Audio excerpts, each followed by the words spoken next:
Et c'est l'heure du deuxième épisode du Pimp My Build. Vous connaissez le principe, vous me proposez des armes, des warframes via le formulaire que vous pouvez trouver dans la description de cette vidéo notamment. Et je vous présente des builds, enfin mes builds fétiches ou les builds que vous souhaitez un petit peu obtenir. Bref, c'est dans cette vidéo et c'est parti.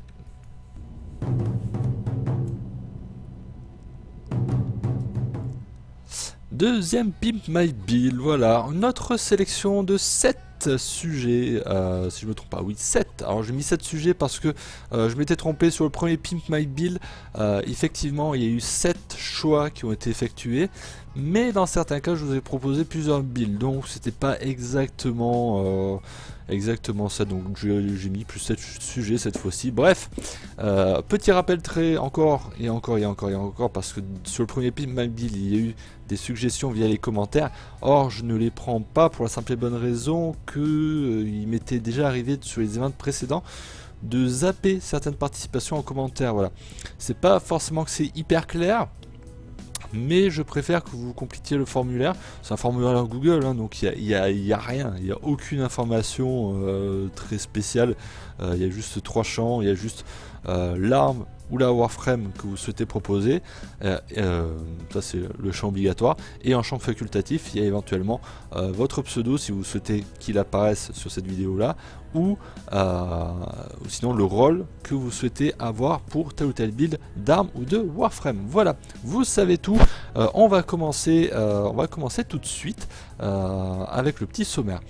On va parler de Volt, on va parler du Vecor Ek, on va parler d'Equinox, on va parler de la Gorgone, d'Hydroid, de Valkyr et du Sinoïde Simulor. En fin de vidéo, vous trouverez ceux qui ne sont pas sélectionnés.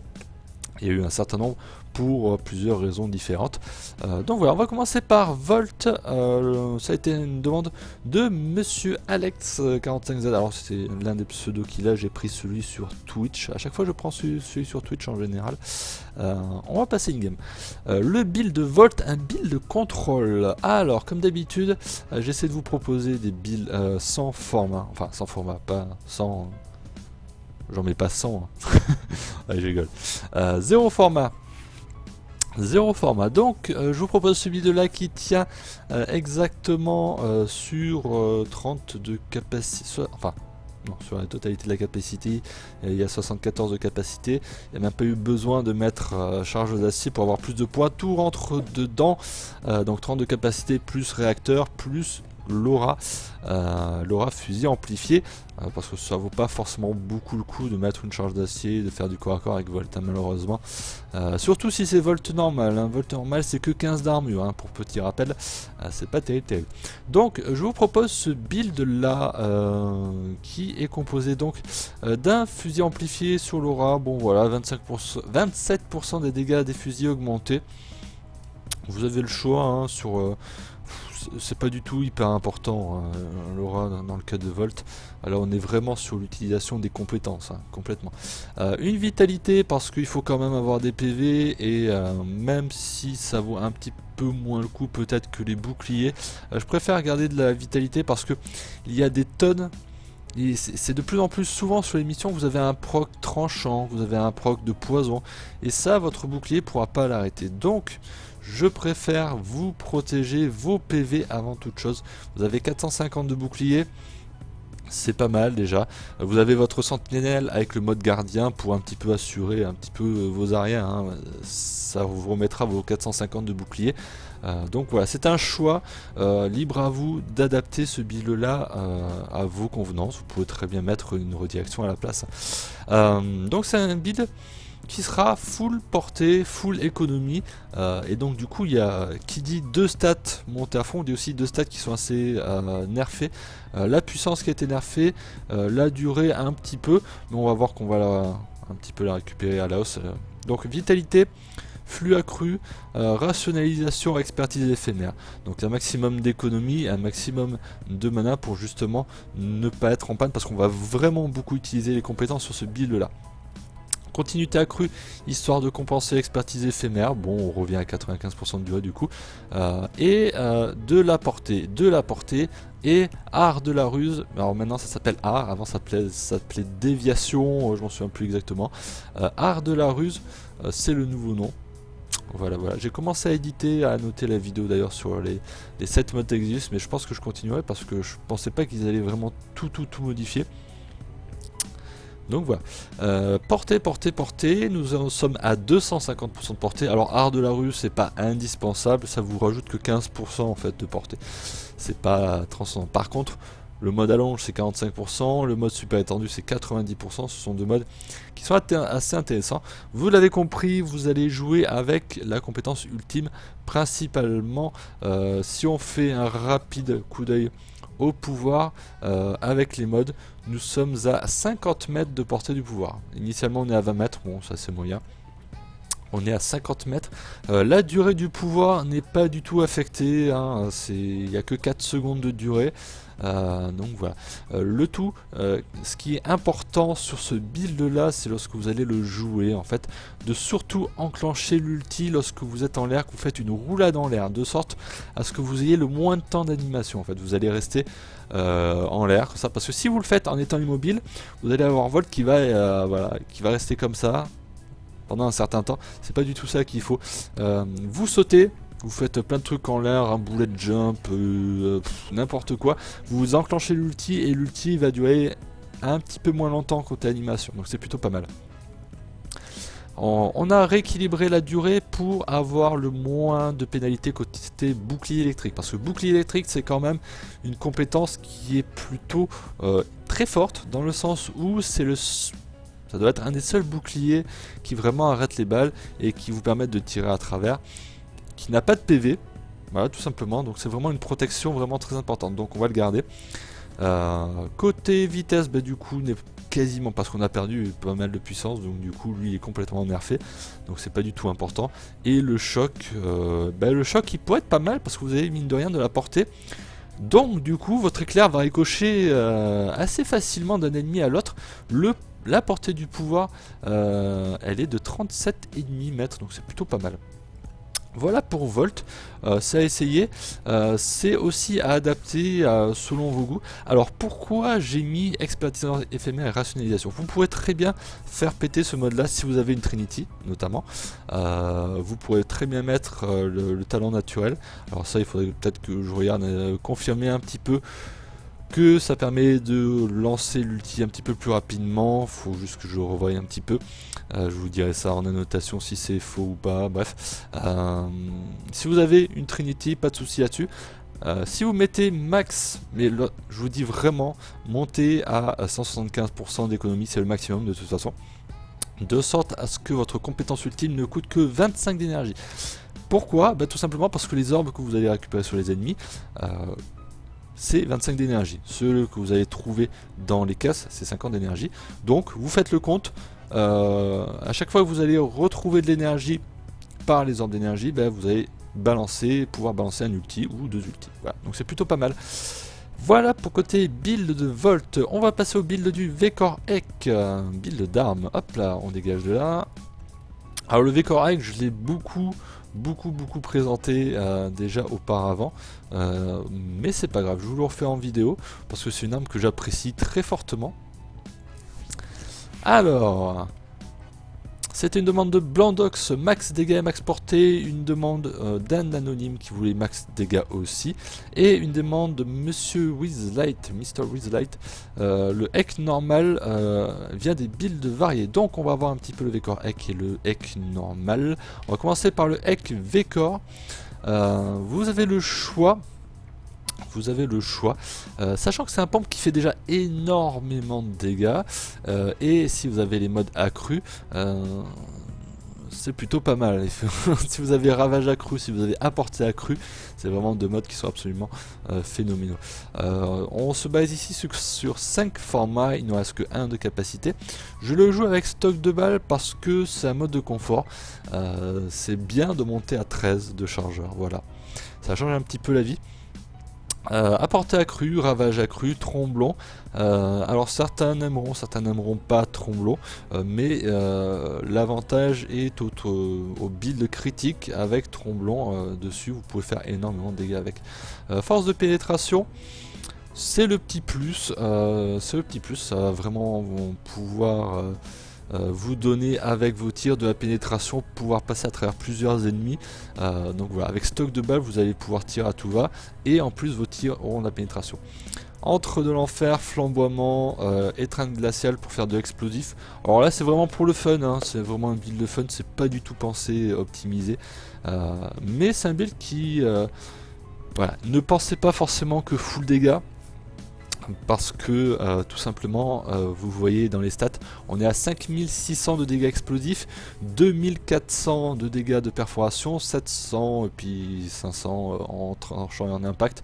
Par contre on a du critique donc il faut multiplier ça par la pourcentage de critique et le multiplicateur il est de 4,2 donc grosso modo vous allez multiplier ces dégâts par 4.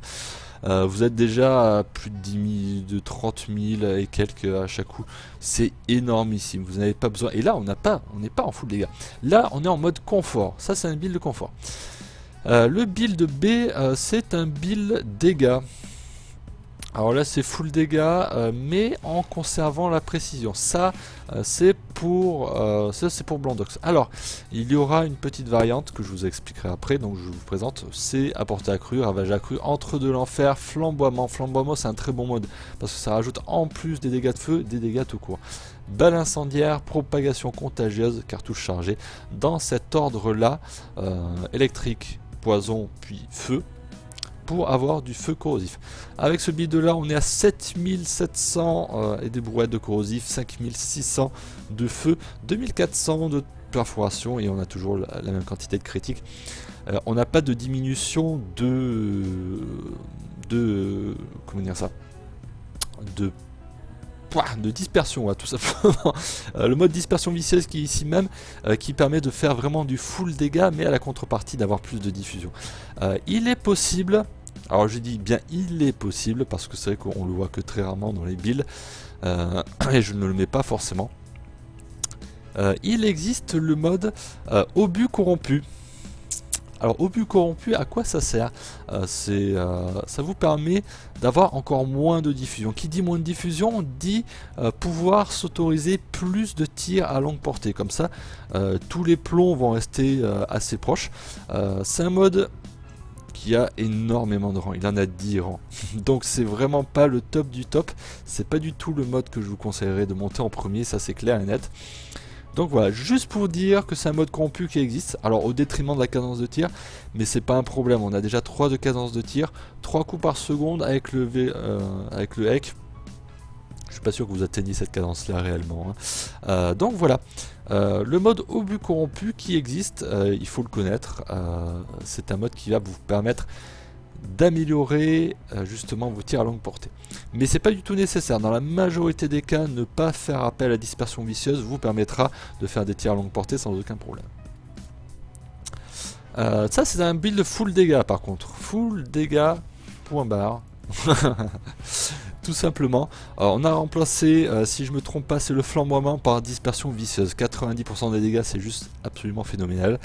Il est possible tout de même d'aller un petit peu plus loin que ça, en remplaçant le mode de feu, je dis bien le mode de feu, par un mode fléau, parce que bien entendu, enfin un mode fléau. Ça s'appelle les modes purifie. Au final, je m'en suis rendu compte assez rapidement. Il est vrai que plus on rajoute de modes élémentaires, au final, le dernier mode élémentaire ne rajoute pas tant que ça de dégâts. Bon, encore sur les armes primaires, maintenant avec les modes accrus, les modes fléau accrus, il y a une réelle très grosse différence. Autant encore avec ces modes là ça reste encore un petit peu, c'est une possibilité, mais il faut savoir que le plus 90% de dégâts de feu ça ne rajoute pas 90% au final, c'est un petit peu un amalgame très rapide que l'on peut faire, j'ai envie de dire un amalgame un petit peu trompeur. Voilà, vous aurez peut-être plus de bénéfices dans certains cas à mettre des modes purifie. Vous choisissez bien votre mode élémentaire. Alors encore une fois, le choix des éléments est quand même assez crucial parce que si vous allez sur un ennemi avec le mauvais élément, vous allez choper, surtout si c'est un élément combiné, vous allez prendre des pénalités qui vont jusqu'à moins 75% de dégâts. Ça fait mal.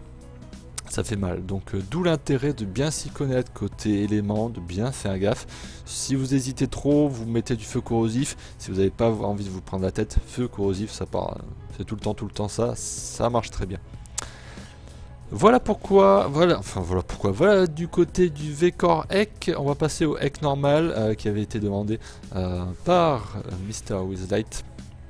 Alors il y a pas grand chose qui diffère, la seule chose qui diffère c'est la présence du mode justice écarté. Là on est sur un build full dégâts qui ne sacrifie pas la précision.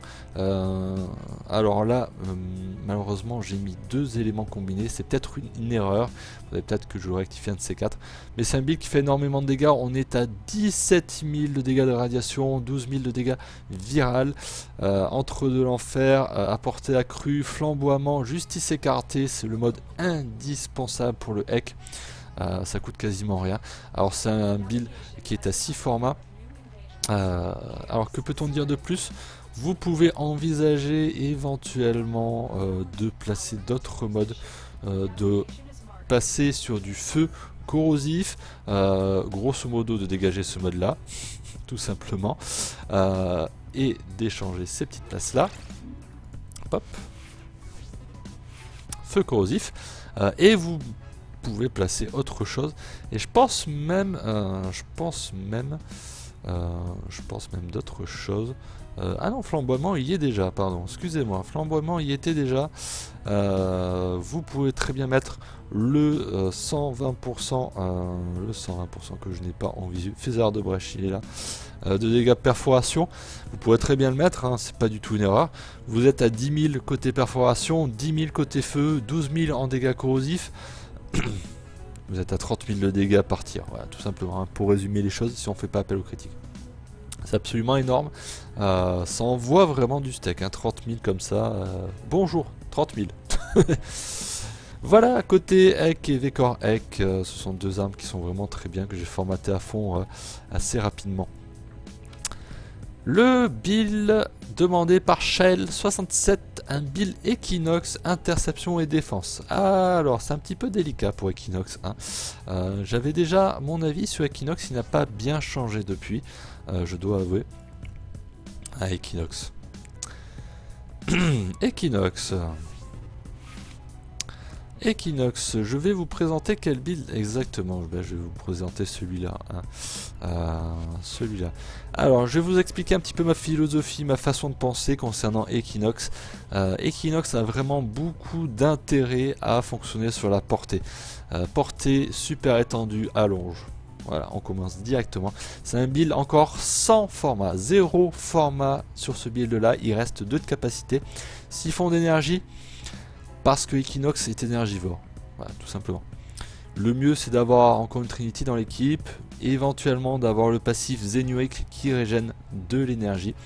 Vitalité, flux, super étendu, allonge, une rationalisation avec flux, histoire justement de baisser les coûts.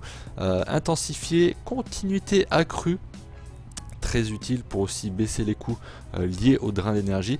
Courage passager pour récupérer un petit peu de puissance. On revient à 95% de puissance, 235% de portée, 143% de durée et 130% d'économie d'énergie. Donc c'est assez équilibré. Alors pourquoi faut le porter? Interception et défense. Alors autant en défense, vous pouvez éventuellement vous passer de super étendu. Pourquoi? Parce qu'en défense, vous êtes tous au même endroit. Donc il n'y a pas de souci.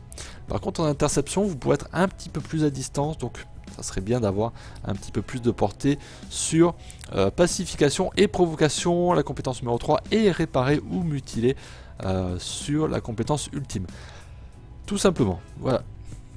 Ce sont les deux compétences les plus intéressantes. D'ailleurs, la portée, ça bénéficie aussi, encore une fois, à la portée de repos et rage. Vous pouvez très bien endormir beaucoup plus. Rayon de la capacité, voilà, 11 mètres. Tout simplement. Vous endormissez tous les mobs qui sont 11 mètres autour du mob que vous avez ciblé. Donc c'est plutôt pas mal. Le full portée. C'est un build full portée. On y arrive. Alors, prochain build, le build de la Gorgone pour Scores. Il voulait une Gorgone avec plus de peps. Alors, on va y aller. Alors, la Gorgone. Alors, je me suis dit la Gorgone normale ou la Gorgone Prisma, la Race. Bon, je me suis dit la Gorgone normale. On va faire un tour du côté des stats basiques de l'arme. Alors, il n'y a pas de format sur cette Gorgone là, donc malheureusement, et il n'y a pas de polarité.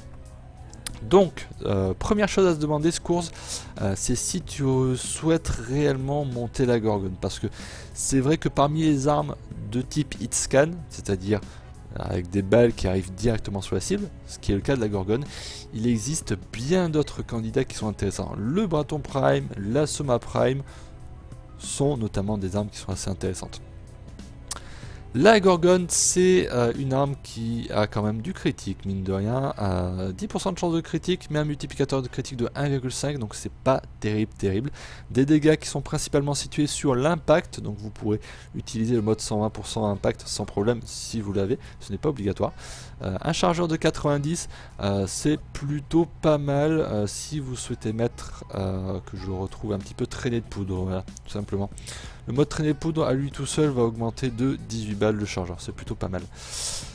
Donc, c'est une arme qui sera plutôt sur les dégâts de base, tout simplement. J'ai envie de dire dégâts de base, oui, mais qui dit dégâts de base dit piocher dans les modes qui sont les plus chers au final. Alors, une des mécaniques de la Gorgone aussi, c'est de ne pas avoir la cadence de tir complète dès le départ. Donc, il sera utile, alors je dis bien utile, de placer un mode corrompu qui s'appelle Infâme Accélération. Alors, on va abandonner un petit peu des dégâts, 15% exactement, mais si vous y regardez de plus près, les dégâts de base sont pas si hauts que ça. Comme d'habitude, plus la base de dégâts est faible, plus ça va être difficile de monter, mais plus aussi il sera difficile de descendre les dégâts. Ici, on est passé pour la stat principale, qui est le dégât d'impact, on est passé de 18,8 à 15,8. On a perdu 3 de dégâts. Voilà, mais vous gagnez 90% de cadence de tir. Ça va vous permettre vraiment de commencer à tirer avec beaucoup plus de cadence dès le départ. Voilà. Alors si c'est ça qui peut t'aider, c'est un mode assez intéressant. Tu peux aussi très bien utiliser le mode gâchette rapide. Voilà. Gâchette rapide est plutôt pas mal aussi. Si vraiment ça vous gêne d'abandonner 15% des dégâts pour 30% de plus de cadence de tir par rapport à gâchette rapide, changez pour gâchette rapide tout de même. Alors, pour ma part, le meilleur conseil que j'ai, c'est de passer sur la Gorgone Prisma. Pourquoi ? Eh bien, on voit tout ce qui est en vert, en bas à droite de l'écran du jeu. Tout simplement, moins de temps de recharge, plus de précision, plus de multiplicateurs critiques, plus de chances de critique, ce qui nous donne la possibilité de le modder en critique. Voilà, tout simplement. 15% de chance de critique avec un multiplicateur de 2, vous pouvez builder en critique une arme. C'est tout. Il n'y a pas grand chose à dire. Voilà une Gorgone à 6 formats. Gorgone Prisma et un rapide coup d'œil dessus. J'ai osé mettre un Infâme Accélération. Et on est avec une cadence de tir de 26 balles par seconde. Allez, on va faire un calcul rapide. On est à 352 de dégâts, on s'en fout de la virgule, 352 dégâts corrosifs, 293 de dégâts de feu, 146 de dégâts d'impact et puis 29 en perforation et 19 en tranchant. On est à 839 de dégâts par balle. Attention. Et encore, on n'a pas compté les faiblesses, etc. Donc on va rester juste là. On n'a pas compté aussi les critiques, vu qu'on a 15% de chance de critique avec un multiplicateur de 2. On le multiplie par les 26 de cadence et on obtient un DPS de 21 000. Ce qui classe la Gorgone Prisma dans les armes qui sont dans la moyenne en termes de dégâts. L'infâme accélération, ça pèse assez. Donc voilà, on est avec un chargeur de 144 aussi parce qu'on a mis traînée de poudre, encore une fois. C'est un mode qui est assez intéressant dans le cas de la Gorgone Prisma. Les deux builds peuvent être utilisés, soit sur la Gorgone, soit sur la Gorgone Prisma. Je n'ai pas choisi de monter en critique ici, mais c'est envisageable et d'ailleurs ça ferait un petit peu plus de dégâts d'ailleurs. Dentelure, gros calibre, chambre divisée, infâme accélération, c'est possible de le mettre. Vous mettez simplement une gâchette rapide, c'est envisageable. Feu des enfers, traînée de poudre, chargeur infecté, porte tempête, ça fonctionne toujours très bien le feu corrosif si vous n'avez pas envie de vous prendre la tête là-dessus. Voilà côté build de la Gorgone. On va passer à la demande de Mr Beatboxer concernant Hydroid. Allez. Un build de farm plus augmente. Alors ça fait longtemps que j'ai plus ou moins abandonné Hydroid pour la simple et bonne raison que avant il était génial Hydroid. Avant il était génial, il droppait à tout va, c'était absolument oufissime j'ai envie de dire. Alors, qu'est-ce qui a changé depuis le temps sur Hydroid? Parce qu'il y a des choses qui ont changé. Premièrement, la possibilité de recaster quand bon vous semble. Alors la première chose qui change, voilà, essaim de tentacule qui est ici même, ça a 20 secondes. Auparavant, vous ne pouviez pas relancer une fois que c'était lancé tout simplement. Maintenant, vous pouvez recaster, ça va faire disparaître les tentacules précédentes et ça va les replacer à l'endroit où vous avez décidé de le caster. Le mode d'augmente essaim chapardeur pour farmer. Il n'est plus affecté par la puissance, donc ça ne sert plus à rien de mettre de la puissance. Et d'ailleurs, on est à 100% sur ce build là. Par contre, ce qui va être utile, c'est de la portée.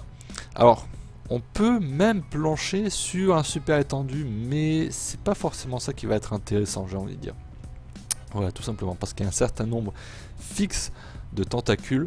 Rajouter de la portée à tout va ne sera peut-être pas forcément judicieux. Constitution, continuité, même on aurait... Ah non, on peut pas mettre continuité accrue. C'est un build 0 format que je vous propose et qui rentre totalement dans la capacité. Siphon d'énergie, vitalité, une allonge, une constitution, une continuité simple, c'est pas une fatalité, hein. Un flow accru, une rationalisation, parce qu'il faut quand même un petit peu d'économie, une expertise éphémère, pour vraiment que l'ulti ne coûte quasiment plus rien, et essaim chapardeur, le mode augmente pour looter plus souvent. Alors, quel est le gameplay adopté avec ce build là? Eh bien, il vous faudra pas forcément tuer, il ne faudra pas tuer, voilà. C'est pas intéressant de mettre full puissance, le tuer ne rend pas les loots doublés. Il suffit juste de les toucher en fait. Vous les touchez avec essaim chapardeur et ça suffit pour les looter, de les looter double tout simplement. Alors c'est même pas marqué sur le mode, mais c'est ce qui était dit. Pourtant, ce n'est plus nécessaire de tuer avec les tentacules tout simplement. Voilà pour ce build là. Le build suivant, un build Valkyr. Ah, le build Valkyr. Et bien là, on va changer parce que là, il y a une page juste pour Valkyr. Un build Valkyr pour du HL pour faire du dégât sur des gros mobs. Alors là, je ne parle pas du tout en tant qu'expert de Valkyr là. Clairement. Pour ma part, pour faire du HL, je planche un petit peu plus sur ce build là. Vitalité, fibre d'acier. Alors, Valkyr a beaucoup de points d'armure de base. Avec fibre d'acier, on est à 1260, mais c'est absolument nécessaire. C'est vraiment le couple de la survivabilité ça. Si vous souhaitez aller loin, essayez, parce qu'il y aura forcément des phases où vous risquez d'être des buffs, vous allez passer dans un nullifier, vous risquez de prendre une petite tatane, et dans cette éventualité là, il vaut mieux vraiment parer les choses. Ça c'est mon build HL. Tout simplement. Flux accru, rationalisation, parce que bien sûr il y a un drain, donc continuité, rationalisation, flux accru, c'est bien d'avoir un pool important d'énergie pour durer longtemps. Intensifié, rage, pour justement ne pas avoir de problème avec l'énergie. Si vous vous faites tirer dessus, pas de problème, vous avez fibre d'acier, vitalité, et vous avez rage par-dessus qui va vous permettre de rajouter de l'énergie sur les points de santé que vous allez perdre. Talent naturel, je le mets pas souvent, mais dans ce cas-là, nombre de fois, il y a très longtemps, c'est il y a longtemps, je m'en souviens, je m'étais dit, allez, avec Valkyr, je suis invincible, il n'y a pas de souci. J'étais sorti d'ulti, et j'ai pris la foudre. Je n'ai pas eu le temps de recaster l'ulti, que j'étais déjà mort, même avec vitalité fibre d'acier. Et donc je me suis dit, j'avais passé trop de temps à caster. Voilà, tout simplement. Alors avec talent naturel, ça passe limite instantanément. Aucun souci là-dessus. C'est un mode que je préconise dans ce cas-là. Si, c'est d'ailleurs, c'est toujours affecté. Alors il y a un format. Voilà, il y a un format. Je ne saurais pas vous dire si c'est un format en V ou si c'est un format en D. Mais quoi qu'il en soit, il me reste 7 points de capacité. Donc je présume qu'il est possible de faire ce build-là avec continuité simple et flux simple, tout simplement. C'est un build très simple d'ailleurs. Deuxième chose, j'allais passer sur l'autre, sur le build suivant sans parler du plus important. Il vous faut porter une arme intéressante, et pour moi l'arme intéressante c'est celle-ci. Berserk, toujours Berserk. De furie, toujours furie. Vent du Nord, vous pouvez mettre autre chose, hein, n'importe quel autre élément. Une arme qui fait du critique de préférence, donc les modes de critique, point de pression. Indispensable. Alors dans mon cas, j'aurais pu mettre d'ailleurs autre chose. J'ai choisi de faire de la glace. C'est pas forcément le meilleur mode. Bon, il va falloir que je refasse ce build là. C'est clairement pas le meilleur build à faire. C'est un build avec de la vitesse. Ça attaque assez vite. Moi j'aime bien. Mais si vous souhaitez mettre vraiment full dégâts, et bien comme votre ulti hérite des modes de mêlée, et bien il va falloir modder avec un petit peu plus de modes de dégâts, peut-être envisager de mettre un 90% élémentaire ici même. Voilà. Quoi qu'il en soit, je me poserai un petit peu plus sur Valkyr parce que je pense que j'ai dit 2-3 bêtises sur cette partie là. Je me poserai sur Valkyr sur une prochaine Warframe Review. Ça sera pas pour tout de suite, c'est pour ça que je réponds donc à ta demande de build. Je me poserai un petit peu plus d'ici quelques semaines. Voilà. Un build du Cynoid Simulator, c'était une demande de The Grinch. Tu souhaitais un build max dégâts pour le Cynoid Simulator. Alors les choses ont un petit peu changé pour ma part avec le Cynoid Simulator. Parce que de base, Simulator Cynoid, il est ici même. De base, il a une polarité en D et je crois que j'ai calé un format supplémentaire pour l'enlever. Voilà, tout simplement. Alors le build que j'avais au départ, que je ne vous conseille pas. Ah si, c'est celui-ci que j'ai rectifié. J'avais mis 4 modes élémentaires, mais comme je vous ai dit auparavant, enfin sauf si vous avez sauté cette vidéo jusqu'ici, d'ailleurs j'ai même pas dit qu'il y avait un sommaire d'ailleurs. Donc auparavant j'avais dit que ça ne servait à rien d'aller au 3e mode élémentaire, vous n'avez plus autant de bénéfices. Ça devient intéressant au bout d'un moment de mettre un mode fléau. Et si vous avez un mode accru, c'est limite mieux. Là dans mon cas, je pourrais le mettre d'ailleurs, tout simplement.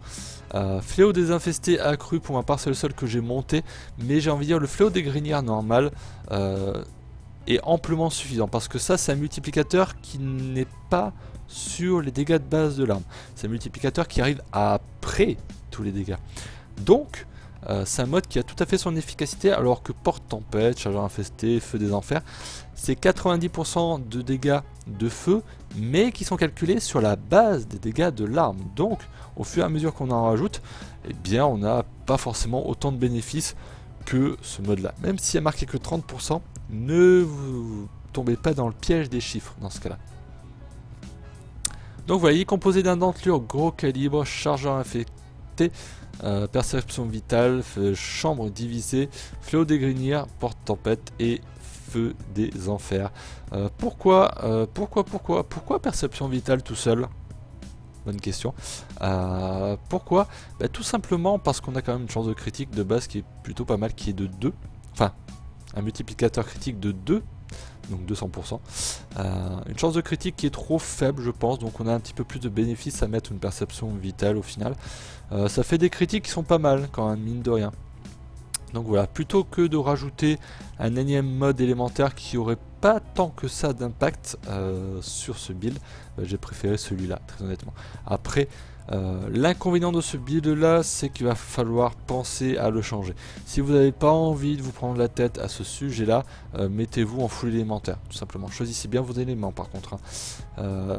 D'ailleurs non, je dis une bêtise, parce que quoi qu'il en soit, choisissez bien vos éléments quand même, parce qu'ici on est quand même à 2 éléments combinés, magnétique et corrosif. Donc là, pour trouver un ennemi qui est à la fois sensible au magnétique et à la fois au corrosif, je suis pas certain que ça existe, ou à la rigueur neutre sur le magnétique. Donc voilà, choisissez bien vos éléments là-dessus. Est-ce que j'ai fait un autre build pour vous proposer? Non, même pas. Même pas. Je pense que j'aurai l'occasion de me replonger sur cette arme-là, je l'avoue. Je pense que ça mérite amplement un petit peu de regarder ce que ça vaut. Donc voilà. C'est une arme qui est très bien sur Mirage, hein. Je vous conseille très fortement de ne pas forcément l'utiliser sur n'importe quel Warframe, mais plutôt sur Mirage. Merci à vous d'avoir suivi cette vidéo. Alors il y a quelques personnes malheureusement qui ont été recalées côté... Enfin non, quelques demandes qui sont recalées. Vous n'êtes pas recalés, vous êtes toujours les bienvenus sur la sélection de ces builds là. Kamina59 et une personne anonyme qui avait demandé un build pour Sarine. Pourquoi? Bah, tout simplement, le Vlog 34 vous le dira, il y a une Warframe Review qui arrive sur Sarine très prochainement, pas plus tard que demain, date de la release de cette vidéo, bien entendu.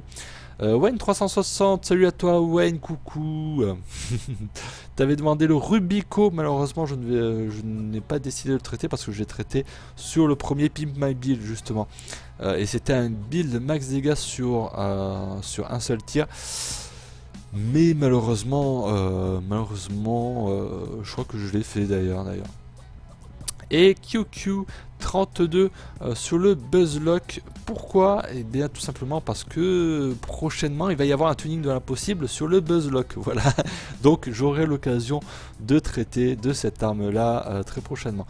Donc voilà. Si vous souhaitez me proposer une arme, une Warframe, l'un ou l'autre, qu'un seul à la fois, complétez le formulaire qu'il y a dans la description de cette vidéo pour demander votre build. N'hésitez pas à aller tester tous ces builds là, me faire un retour, me dire ce que vous avez fait exactement, parce que bien sûr ce n'est pas forcément des builds qui vont convenir à votre gameplay. Ça c'est la façon dont j'ai joué, ce sont des builds que je joue tout simplement. Tous les builds que je vous ai proposés ici sont des builds que je joue, que j'ai joué fut un temps, qui ont été éprouvés. Alors peut-être qu'ils ont besoin d'une petite réoptimisation, parce que c'est vrai que je n'ai pas forcément le temps de me replonger sur chaque Warframe, et que n'importe qui s'y sera plongé pendant des mois et des mois sur cette Warframe, parce que c'est sa Warframe favorite, aura certainement un avis un petit peu plus éclairé à ce sujet là. Donc voilà, n'hésitez pas à commenter la vidéo justement pour donner votre avis, donner votre build final que vous allez utiliser, si c'est exactement le build de la vidéo, ou si vous avez un petit peu réajusté les choses, vous avez remplacé un mode. Voilà. Et bien sûr, si la vidéo vous plaît, n'hésitez pas à la partager à vos amis sur Warframe ou à votre clan tout simplement. Et si ça vous a plu, bien entendu, si vous souhaitez soutenir la chaîne, n'hésitez pas à vous abonner. Soutien uniquement, voilà. En attendant, je vous retrouve très bientôt pour de nouvelles vidéos. Ciao ciao tout le monde.